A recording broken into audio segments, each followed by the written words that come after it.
I remember the time my father, he was a barber, was cutting my hair in our driveway, and Andrea Glickman, the prettiest girl in our 9th grade class, happened to be walking by. I sat there on a stool with our kitchen tablecloth wrapped around my neck, and my mother shouting directions to my father from out the upstairs bedroom window. As I made eye contact with Andrea, and as she sneered at me, how could I have known that I would survive that moment? That in fact, this humiliating experience would mutate someday into something else. It would become funny.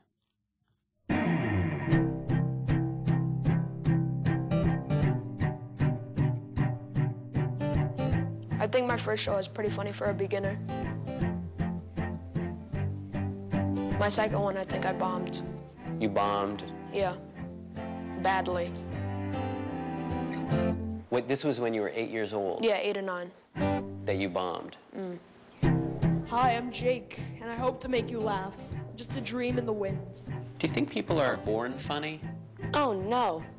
Wow, my mother, is she cheap? Were you always funny? Yeah, most of the time. Were you funny as a child? Yeah. I did read the thing where the guy went through the 7 circles of hell. Anyone notice that's how many periods of school there are? Were you funny as a child? No. Were you funny as a child? No. I was cute and adorable as a child. Do you want to do a little bit? Does anybody want to get up and do something? Well, Bert does. Okay, why don't we do a little bit and we'll just like, good. Recently, I spent 2 weeks watching a group of teenage boys learn how to do stand-up at something called Camp Kids and Comedy. It's good water. It was like a forced march back to my own adolescence. Have any of you heard of Wikipedia? Woohoo! Yeah. Oh, good. Do any of you... As a kid, my entire existence was built around avoiding public scrutiny. Even today, I thrive in darkness, like bacteria and Batman. That's what they call it. That's why I do radio. Well, we are losers who can't find anything better to do, so we edit Wikipedia.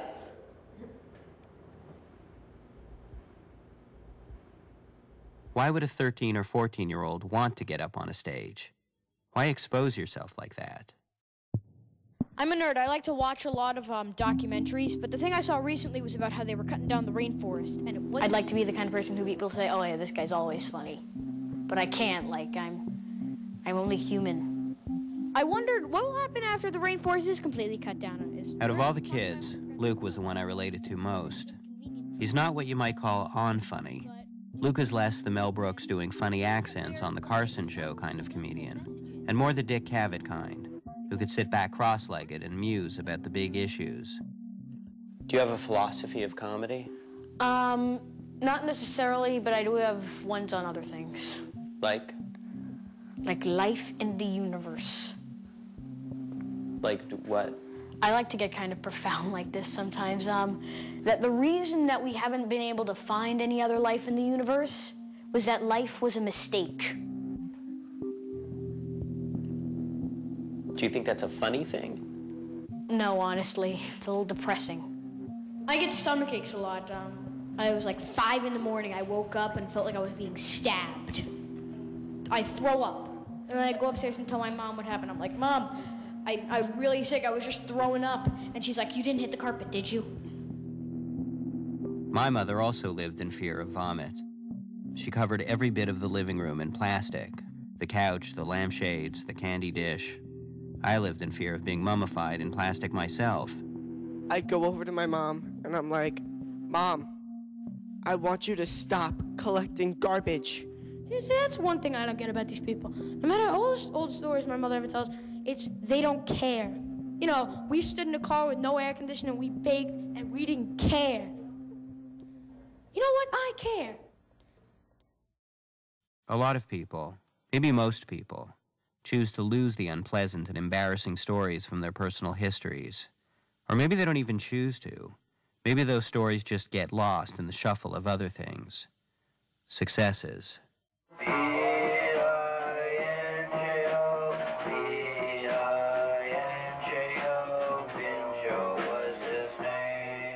But like these kids, I hoarded those stories about myself. Which is why I still have this video. This is me at 25, trying to turn my awkwardness into a brooding performance persona, doing spoken word. To possess, to gorge, to ruin.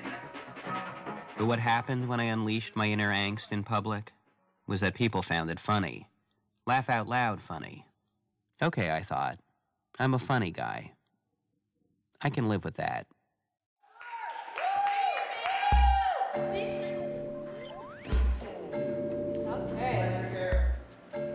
People would tease me because they found out that I'm weak in some way, shape, or form. When they found out that I was funny, they're like, oh, that's funny. You know, you're funny. So I'd use me being funny to an advantage. I've definitely had my fair share of bad days. What for you is a bad day? 5th grade. What was it about 5th grade? I cried every day, so not the best day. Why? I don't know. Tough time Gonna make me start crying right now. Yeah, tough time at school. In 5th grade, I was bullied a lot. I had been an outcast. I had been the loner, the guy who nobody really likes, but they kind of feel sorry for, but they refuse to actually speak to me. Things got harder as time went on, because the person who was bullying me was really, like, popular, and he had influence over everybody. And I'm this short, scrawny Italian person. It was that rough? Yeah. At lunchtime, it was the worst, so I had to come home from lunch every day. Have any of you tried to search Google on Google? It's a lot of fun. Going back to 5th grade, do you feel like that was the year that created you as a comedian? That was the year which sparked it. That was the big bang. Then there's MySpace. You know how many weirdos there are on MySpace? I typed in that I'm a male and I'm 39 and they got 28 responses. Do you want to meet up? I guess that's about it. The stuff you did about the MySpace page, I don't know if you should do that because you're implying that someone wanted to meet up with you as a date or something. I wasn't quite sure. Yeah, that's, it's a joke. Bert, you're performing. You're supposed to entertain people because it's not funny for people when children do adult jokes. One of the top rules of comedy, it is better to be likable than to be funny. You have to act warm and friendly and inviting so we like you and we want to hear what you have to say. It is better to be liked than to be funny. Remember that, okay? I don't think you get to choose between funny and likable. If you could just decide something like that for yourself, wouldn't everybody just choose both? Funniness chooses you.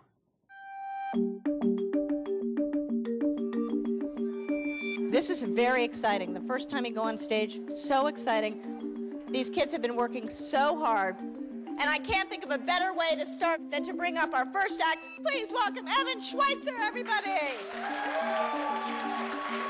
Thanks, you all, thanks. If you were given the choice of having a completely charmed life where you wouldn't have to be teased and everything would go your way, but as a result you wouldn't have had to become funny, yeah, would you take that choice? No. Heavens no.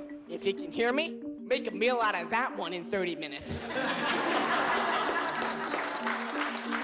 My grandparents, they like to let their dogs play outside. By playing, I mean that the dog likes to bite me. This made me scared of dogs for a very long time. I'm not scared of dogs anymore. I'm just scared of my grandparents.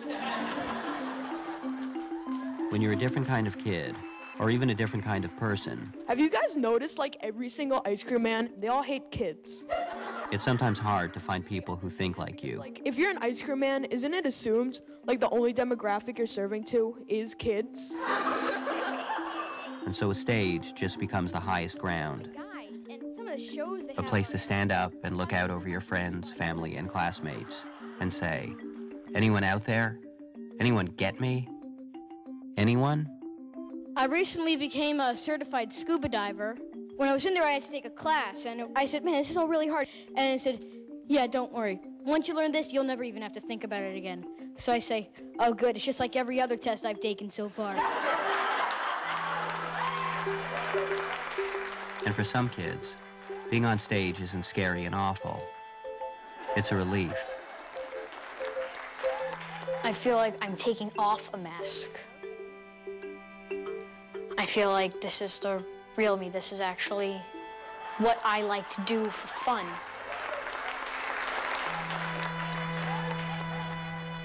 I think it's like God's handicap. All right, well, if you've been tortured your entire life, then I'm gonna make you funny, which will get you pretty far.